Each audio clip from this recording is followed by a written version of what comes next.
From the projects to Starbucks, the story of Howard Schultz. Howard Schultz was born in 1953 in Brooklyn, New York, in a housing project for low-income families. His father worked various blue-collar jobs: truck driver, factory worker, delivery man, but never found stability.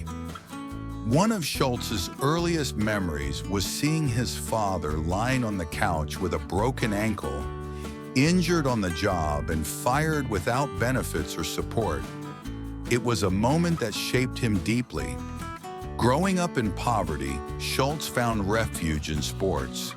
He earned a football scholarship to Northern Michigan University, becoming the first in his family to attend college. But when the scholarship didn't cover everything, he worked odd jobs: bartending, selling blood, and even working as a bartender in a ski lodge to stay afloat. After graduation, he took a job in sales, eventually landing at a small Seattle coffee company called Starbucks, which at the time only sold coffee beans and equipment. During a trip to Italy on behalf of the company in 1983, Schultz discovered something that would change his life: Italian coffee culture. In Milan, Schultz observed how cafes served as community hubs, where baristas knew customers by name, and espresso was part of a ritual: warm, inviting, and personal.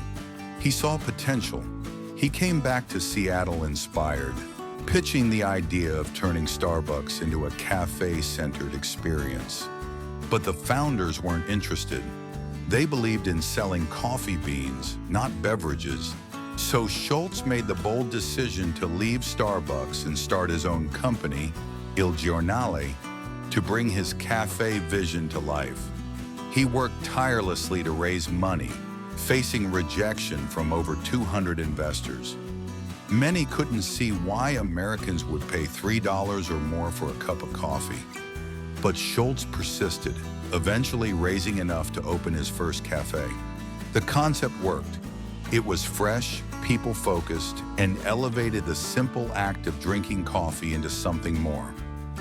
In 1987, he acquired Starbucks from its original owners for $3.8 million and began turning it into what it is today. But the journey was far from smooth. As Starbucks expanded, Schultz faced fierce competition, economic downturns, and internal company struggles. Yet he held firm to his belief that Starbucks should serve more than just coffee. It should be a company that treated its employees with dignity and offered them health care and stock options, even baristas and part-time workers. It was unheard of at the time, but he stuck with it. Under Schultz's leadership, Starbucks grew from 11 stores to over 30,000 worldwide, becoming a global symbol of quality, community, and innovation. The company weathered recessions and changes in leadership, but each time Schultz returned, steadied the ship, and continued to build a brand on values: the legacy. Howard Schultz's journey is one of relentless vision, hard work, and belief. He came from nothing. He had no powerful connections. But what he did have was drive, resilience, and a clear vision of what could be. He never let his upbringing define his future. Instead, he used it as fuel. He didn't accept the status quo. He redefined it. And in doing so, he didn't just build a coffee company.